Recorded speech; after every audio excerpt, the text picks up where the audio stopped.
तो प्रभु शाह जीती चाचा हो, अब की तो प्रभु शाह जीती चाचा हो, अब की तो प्रभु शाह जीती चाचा हो, फिर से प्रभु शाह जीती। सुना ऊपर से आई बाई चिट्ठी हमारे ही से लिखनी गीती, अब की तो प्रभु शाह जीती चाचा हो, फिर से प्रभु शाह जीती।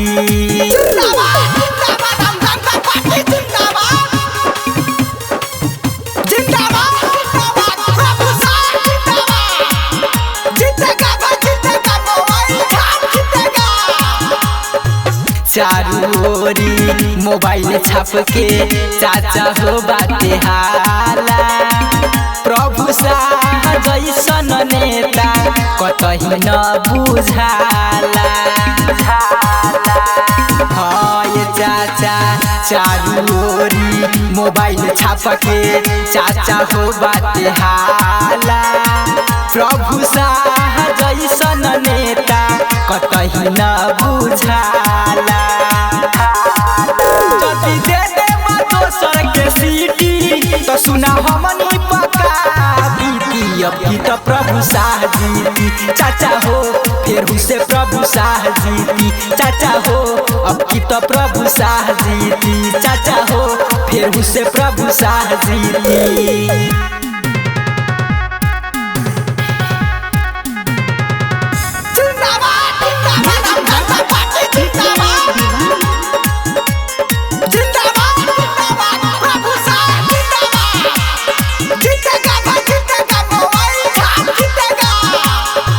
चाचा मनोज कहता के बदला देशवा के भेष हो, इनके जीत ही बतन जाए के परी विदेश हो।